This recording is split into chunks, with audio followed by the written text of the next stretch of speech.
Muito bom dia! Esse é o Refil. A partir de agora você fica cheio de assunto para começar sua quinta-feira. Hoje é dia 6 de novembro de 2025. Eu sou o Arthur Gubert e no programa de hoje vamos falar sobre isso aqui, ó. Duas de economia para começar o programa. Tem o investidor do The Big Short. Lembra aquele filme com Christian Bale? Pois então, agora ele está apostando contra as gigantes da inteligência artificial. E uma pesquisa muito interessante, publicada pela Infomoney, falando sobre segurança financeira. Esse é um tema que preocupa os brasileiros. Dando uma olhada lá pro Oceano Pacífico, tem as Maldivas proibindo o cigarro.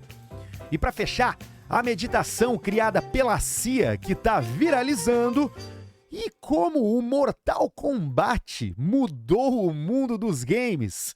Um programa bastante diversificado hoje, para que você se torne a pessoa mais interessante da sala. Você assina os cafés da All Brother clicando no link que está na descrição. Bota o cupom REFIL e tem desconto. Vamos embora que hoje tem bastante coisa para falar. Mas deixa eu começar te convidando para entrar ali no grupo de WhatsApp do Refil. O link está na descrição aqui da postagem. E você vai cair ali no grupo Refil e tem o grupo Refil Livre. O grupo Refil é onde eu mando todos os dias de manhã, bem cedinho, 6 da manhã, as manchetes do dia e também os links para você se aprofundar nos assuntos se quiser, né? Onde eu vou mandar também as futuras novidades aqui do Refil, spin-offs, episódios especiais, tudo vai ser divulgado ali. E ali tem o link para você entrar no Refil Livre, que é um grupo aberto. Mas também não é tão livre assim, porque eu já andei limando um ou outro que não soube se comportar. Agora, a grande maioria da galera é muito gente boa, rola vários tipos de conversas ali sobre as pautas do programa e também sobre coisas nada a ver com o programa. Então, você tá convidado aí a participar desses dois, tá? Pra manter a conversa viva depois que o programa termina e pra daqui a pouco encontrar uma boa dica de restaurante, porque ontem o pessoal tava conversando justamente sobre isso aí, sobre lugares pra ir comer no final de semana. Então, tá feito o convite, beleza? Mas vamos entrar nos assuntos de hoje, porque essa daqui me chamou a atenção. É um artigo lá da Business Insider, falando sobre o Michael Burry. Sabe quem é o Michael Burry? Né? Bom, talvez você não se lembre de quem é o Michael Burry, mas quando ele aparece, o mercado prende a respiração. Esse nome aí não tá no feed de todo mundo, né? Mas foi ele quem enxergou a crise de 2008 e virou filme, virou livro, né? O The Big Short. Lembra desse? Que o Christian Bale aposta contra o mercado imobiliário americano e todo mundo diz que ele tá maluco e daqui a pouco, pá, ele acerta e fica bilionário e deixa quem acreditou nele bilionário junto. Bueno, o Michael Burry é o Christian Bale original e agora ele reapareceu, tipo um personagem lá, bem estranho, né? Falando pouco, postando uns memes de Star Wars, ele tava desaparecido há 2 anos. E o foco dele, dessa vez, não é o mercado imobiliário, é a inteligência artificial. Porque enquanto o mundo vibra com cada centavo investido em chips, data centers, modelos que prometem revolucionar tudo, o Michael Burry solta uma provocação. Isso aqui se parece demais com o início de uma bolha. Ele mostrou gráficos de gastos explodindo, de crescimento desacelerando e empresas investindo como se o dinheiro fosse infinito. É aquele clima de festa que a galera começa a dançar em cima da mesa, sabe? De longe parece que é legal, mas de perto tu percebe que é perigoso. E como ele sempre fez, ele não ficou só no discurso. O Burry colocou dinheiro aonde ele coloca a sua palavra. Fez apostas gigantescas contra a Nvidia e Palantir, duas das queridinhas do momento, né? A posição dele pode chegar perto de $1 bilhão. Não é opinião de Twitter, é convicção pesada. É quase como se ele estivesse mandando o mercado sentar e pensar um pouquinho, parar de correr sem olhar pro chão. E é claro que CEOs dessas empresas já responderam com ironia, né? Porque ninguém gosta quando alguém joga água gelada na euforia coletiva. Especialmente porque tem muita gente ganhando dinheiro com pessoas comprando ações justamente dessas empresas de IA e microchips. Bom, isso significa que a inteligência artificial é uma fraude? Não. Significa, no entanto, que toda revolução tecnológica vem sim com exageros. O problema não é a tecnologia, o problema é a expectativa. Quando todo mundo já acredita, quando ninguém mais considera aquela baita frase, né? Vem cá, isso aí dá errado, hein? Aí é que o chão costuma cair, né? O mundo ama essas histórias lineares. Hoje vale bilhões, amanhã vai valer trilhões, essa coisa simples, binária. Só que a economia não é um filme, como o Big Short. Às vezes o herói tropeça, às vezes o vilão é só a matemática. E o recado por trás dos memes ali do Michael Burry é quase filosófico, né? Calma, relaxa, respira. Não é porque todo mundo está se adaptando a comprar essas ações do momento que você precisa se adaptar no mesmo ritmo. Pensar também é uma forma de avançar. O Michael Burry não é o dono da verdade, mas ele é tipo aquele amigo meio esquisito que todo mundo ignora até que ele acerte de novo, né? E o que ele tá dizendo agora é simples. Dá pra se empolgar com o novo sem se esquecer que o mercado tem o seu lado sombrio. Vamos acompanhar. Esse assunto vai permanecer vivo por bastante tempo ainda. Ainda em economia, mas agora olhando pro Brasil, saiu uma pesquisa bastante interessante, ó. O brasileiro anda dormindo com a pulga financeira atrás da orelha. Não é só a inflação, não é só o dólar, não é só a eleição, é o básico do básico, que é pagar as contas e tentar fazer sobrar. Segundo uma pesquisa do Datafolha, encomendada pela Planejar, 39% dos brasileiros até conseguem fechar o mês, mas não vem nem a sombra da palavra sobra. E 19% não conseguem nem pagar tudo. Tem que escolher as contas para bancar e deixar algumas para o mês seguinte. A vida adulta no Brasil, para muita gente, ainda é uma maratona com um sapato apertado, né? Tu corre, corre, corre, e no final do mês só quer tirar o sapato. Não quer nem comemorar o pódio. E mesmo nesse cenário apertaducho aí, tem alguma coisa crescendo, que é a necessidade de proteção. Olha que interessante. Quando perguntado se preferem pagar um valor menor todo mês para ter um seguro ou arcar com uma pancada de uma vez só num imprevisto, a maioria escolhe a primeira opção. O brasileiro aprendeu, ou tá aprendendo, né? Que a vida é especialista em te ferrar, em timing ruim. Se vai dar problema no carro, vai ser na semana do boleto da escola. Se dá problema de saúde, é quando o cartão já fechou no limite. E os planos de saúde são o seguro mais buscado no Brasil, seguido por seguro funerário e pelo automotivo. Porque se tem uma coisa que o nosso país ensinou é que imprevisto não é exceção, né? É rotina. Eu já disse isso aqui e já sugeri que vocês leiam o livro Antifrágil, do Nassim Nicholas Taleb. A única certeza é o caos. O dado curioso dessa pesquisa da Datafolha é que quem tem seguro também tende a ter mais reserva de emergência. É quase como se o primeiro passo para a segurança abrisse uma porta para o segundo.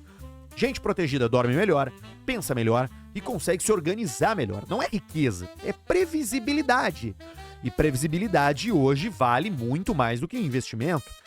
Mas tem um grande ponto cego no radar financeiro nacional, que é a sucessão. Saca só que interessante, morte e dinheiro ainda são dois assuntos que o brasileiro evita. Só 7% das pessoas no nosso país tem testamento ou algum plano claro para os bens. É aquela coisa meio cultural, né? A gente planeja o churrasco de domingo com mais atenção do que planeja o destino do patrimônio da vida inteira. E quando alguém morre, além da dor, óbvio, né? Ainda vem aquela papelada em um custo que pega todo mundo desprevenido. Até aí, nada novo. Mas o mais interessante é que 57% dizem pensar nesse assunto. Então, vamos lá, a cabeça já entendeu, o comportamento é que ainda não acompanhou. Esse estudo mostra que o brasileiro está no meio de uma transição, né? Uma transição silenciosa, eu diria. A gente já sabe o que tem que fazer, a gente já entendeu que segurança financeira não é luxo, é sobrevivência. Falta transformar a intenção no hábito. Não começar com grandes planos, mas com pequenos compromissos. Guarda um pouquinho, ainda que tu ache que o teu pouquinho é muito pouquinho. O pouquinho é o pouquinho que tem que guardar. Se sobrou 50, guarda 50. Se sobrou 100, guarda 100. Se sobrou 5, guarda 5. Né? Porque isso é que vai criando esse lastro, esse caminho, que no futuro vai ter valido a pena. Você vai ter protegido quem você ama, por exemplo, caso dê uma merda, né? Segurança financeira não é sobre ficar rico, é sobre não viver com medo. E num país onde a vida já é imprevisível o suficiente, a paz financeira, meu irmão, é um bem tão valioso quanto qualquer rendimento. Vamos lá para as Maldivas? Que baita convite, hein? O cara chega pra ti e diz isso aí. Vem cá, vamos para as Maldivas. Já viu foto das Maldivas? Maldivas é o lugar mais lindo do mundo. Tem umas praias, esse coqueiro, parece fundo de tela do Windows, wallpaper de iPhone. E eles fizeram agora uma coisa que nenhum outro país fez, até hoje, que é proibir o cigarro. Ponto. Não tem essa. Não tem fumar mais. Quem nasceu a partir de 1º de janeiro de 2007 simplesmente não pode comprar, não pode vender, não pode usar tabaco no país de nenhuma maneira. É uma decisão pesada, histórica e polêmica, e que mostra até onde um governo está disposto a ir para tentar criar uma geração livre do vício que mata 8 milhões de pessoas por ano no mundo todo. Não tem campanha de conscientização, não tem caixinha de cigarro com pulmão preto apodrecido na embalagem. Lá é lei. Nasceu depois de 2007, não vai fumar. Essa medida não surgiu do nada, tá? Primeiro veio a proibição dos cigarros eletrônicos, total, para todas as idades. E agora o passo seguinte é cortar o acesso ao tabaco na raiz. A justificativa das autoridades é mais clara possível, tão clara quanto o mar das Maldivas, né? Proteger os jovens antes que eles virem fumantes. E tem mais. Turistas também precisam seguir essa regra. Ou seja, aquele viajante que sonha com a praia azul turquesa vai ter que curtir o paraíso sem os cigas, sem o tabaquinho. Segundo o governo, isso aí não vai afetar o turismo nem um pouco, porque as pessoas vão pra lá pra ver o mar pelo sol e pelo ar puro, disseram eles, né? É difícil argumentar quando o cenário de fundo parece um plano de fundo da Microsoft, né? Que nem eu disse ali no início. O lugar é lindo demais, bicho. Essa ideia de banir o cigarro por geração não é nova, tá? A Nova Zelândia chegou a aprovar uma lei, mas depois voltou atrás quando mudou o governo.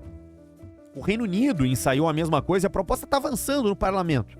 Mas as Maldivas foram os primeiros que fizeram, de fato. E agora o mundo todo está observando para ver no que vai dar. É a velha história. Ninguém quer ser o primeiro, mas alguém precisa dar o primeiro passo para ver se funciona. E no fim das contas, a discussão não é nem sobre cigarro, é sobre futuro, sobre liberdade, sobre saúde pública e até política, porque é um pacto forçado com o bem-estar, né? Digamos assim. Você pode até não gostar da regra, mas ela existe para que um jovem de hoje seja um adulto mais saudável amanhã, né? E claro que ela vai dividir opiniões, porque para algumas pessoas é um paternalismo extremo do Estado, né? Mas para outros é coragem. E talvez daqui a 20 anos a gente olhe para esse momento e diga: foi assim que uma geração respirou diferente.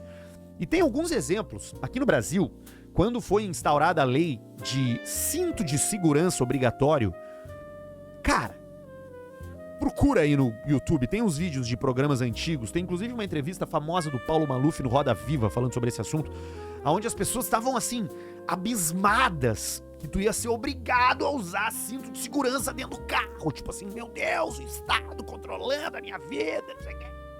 Ah, bicho, vamos lá, né? A gente sabe o quanto de vida isso salva, uma coisa tão pequena. Acho que essa é mais uma dessas. Até porque eu não consigo entender o jovem que começa a fumar. Eu até compreendo, o cara que já tem um pouco mais de idade, fumava, beleza. Agora, cara, o cara com 18 anos começar a fumar, bicho, não faz nenhum sentido pra mim. Mas cada um que cuide do seu pulmão, não é mesmo? Vamos dar uma olhada nesse artigo da Wired. A pauta saúde emocional, saúde psíquica é algo que tá direto aí, né, ocupando a nossa vida. E essa daqui é interessante porque envolve meditação e CIA. Então presta atenção, porque assim, existem caminhos curiosos, para dizer no mínimo, né, para explorar a mente humana. Alguns são antigos, como a meditação e o yoga. Outros são mais modernos e científicos. E tem aquele, que é o que eu vou contar pra você hoje, que envolve a CIA, que envolve soldados do exército americano, que envolve uma promessa de acessar outros planos de consciência usando fone de ouvido. Parece um episódio de Arquivo X, mas é realidade. Um programa de meditação chamado Gateway Process, criado nos anos 70, voltou a viralizar. É uma mistura de hipnose guiada, batidas binaurais e visualização mental. Ele promete expandir a percepção da mente e atraiu até agências de inteligência no auge da Guerra Fria. Na prática, o método usa sons diferentes em cada ouvido para tentar sincronizar o cérebro e induzir estados mais profundos de consciência. O tipo de sensação que muita gente busca com psicodélicos, só que sem as substâncias. Durante a pandemia, essa história aí explodiu online. Tem aplicativo, tem retiro presencial, tem até comunidade no Reddit, fila de espera para participar. As histórias vão de experiências angelicais a sustos pesados. Tem gente dizendo que saiu do corpo, gente sentindo paralisia, gente vivendo semanas confusas depois de tentar fazer isso aí sozinho em casa. Tem quem descreva como um despertar espiritual e tem quem diga que bateu o medo de nunca mais voltar ao normal. Esse interesse não surgiu do nada, tá? Nos anos 80, o exército americano e a CIA estudaram esse método seriamente, com direito a relatórios oficiais, tentando entender se aquilo podia ser usado para espionagem psíquica. Sim, militares analisando se alguém conseguia com a mente observar instalações soviéticas. Isso existiu.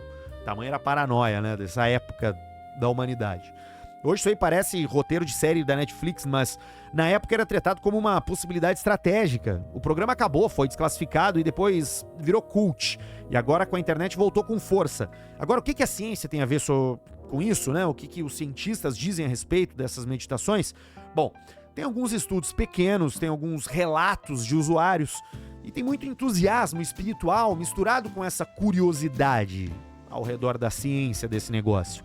É o tipo de coisa que divide opiniões. Para algumas pessoas é uma porta para níveis mais profundos da mente. Para outros é, sei lá, só sons relaxantes embalados com marketing místico. E como toda ferramenta potente, real ou percebida, né, seja de verdade ou seja placebo, tem riscos. Usado sem orientação pode bagunçar mais do que iluminar. Mergulhar na própria mente sem mapa é transformador ou desorientador. Isso eu te digo por experiências próprias. As minhas não foram com som, foram com cogumelos, raízes e outras coisas afim. Achei bastante interessante, tá? Mas de fato você sai diferente de uma experiência dessas. Enfim, qualquer hora eu falo mais sobre esse assunto. Mas vamos concluir essa daqui, porque essa história diz algo sobre o nosso tempo, né? A gente tá ficando faminto por significado. A gente quer entender quem a gente é além do mundo material, tentando escapar dessa ansiedade digital e do piloto automático. E se tem algo interessante nesse papo, é justamente isso. Que não é a promessa de sair do corpo ou conversar com o universo, mas é o fato de que tem um monte de gente querendo parar, fechar os olhos, ouvir a própria mente. Às vezes, o verdadeiro portal não é para outra dimensão, mas para a vida real que a gente esqueceu de sentir. E se hoje pipocam relatos sobre uso de psicodélicos, meditações, galera buscando yoga, é porque o sentimento comum entre as pessoas é o de cansaço, é o de estagnação, é o de ansiedade, de excesso de comparação, de vício em dopamina rápida. Então assim, se bater aí em você a vontade de tomar um chazinho de cogumelo, experimentar uma ayahuasca ou buscar um grupo de yoga, você não está sozinho.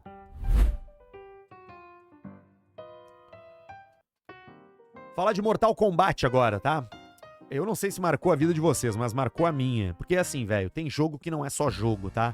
É um divisor de águas cultural. Eu decidi trazer esse assunto porque tava lendo Guardian ontem de noite e tinha esse texto que me pegou. Porque aos 35 anos, eu me lembro dos grandes filmes que eu vi, dos grandes livros que eu li e dos grandes jogos que eu joguei.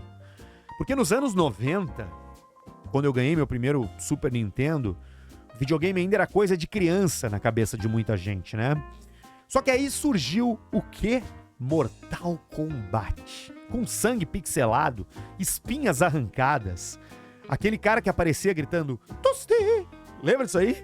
Ou também o narrador, né? Quando tu ganhava do cara e ele ficava tonteando, tu podia aplicar um golpe especial, um fatality. Finish him. Pois é. Aquilo lá, na época, virou guerra cultural instantânea. o Senado americano apontando o dedo numa audiência do Congresso sobre os videogames violentos, psicólogos em rede nacional analisando os adolescentes no fliperama, manchete em jornal como se a gente estivesse diante de um apocalipse moral por causa do Mortal Kombat. Era o medo do novo em seu formato mais puro. Uma geração descobrindo o game e outra com medo de perder o controle sobre os jovens. E o efeito disso aí foi bem curioso, tá? Toda essa histeria não matou o jogo, muito pelo contrário, impulsionou. O Mortal Kombat vendeu milhões, virou fenômeno e obrigou a indústria a amadurecer. Nasceu ali, por pressão política e social, o sistema de classificação indicativa para games. Olha que coisa! Na prática, o pânico virou estrutura. De um lado, governos tentando proteger as crianças e do outro, jovens descobrindo que videogame podia ser adulto, podia ser provocação, podia ser cultura, né? Não era mais do que uma plataforma colorida e musiquinha alegre. Mas além disso, era também o prenúncio do que viria no futuro com GTA, com Doom, com Call of Duty, com o próprio Fortnite e vários outros jogos onde seu objetivo é matar o seu oponente. Ver esse jogo hoje com a sua violência meio engraçada, né? Aqueles gráficos tremidos, sangue que parecia gelatina. É quase fofinho, porque hoje a gente tem coisas muito mais explícitas, né? Mas o impacto foi sério. O Mortal Kombat abriu a porta para uma indústria que deixou de mirar apenas na criança e passou a falar com adolescentes e adultos. Mostrou que videogame podia ser controverso, podia incomodar, e que incomodar às vezes é parte do processo da evolução cultural. É curioso como cada vez que surge uma tecnologia nova, né? A primeira reação não é entender, é ter medo. Sempre foi assim, do rock ao cinema, dos quadrinhos à internet. Isso diz muito sobre como a gente cresce, como pessoas e como sociedade. Porque o mundo dos games só virou o que é hoje, diverso, gigante, respeitado, cheio de dinheiro, porque um punhado de programadores nos anos 90 resolveu testar os limites. E porque uma sociedade inteira acabou reagindo a esse teste. Do pânico moral ao orgulho nerd global, né? De fichas no fliperama a campeonatos milionários. Mortal Kombat mudou o jogo literalmente e simbolicamente. Às vezes, para avançar, a gente precisa tomar um choque. Precisa de um fatality, né? Ou de um animality. Ou de um babality. Cara, que genial era o Mortal Kombat. E é até hoje. Porque acabou de sair um pacote que junta todos os jogos da história do Mortal Kombat para você jogar no seu PlayStation. Vamos jogar videogame que é muito bom.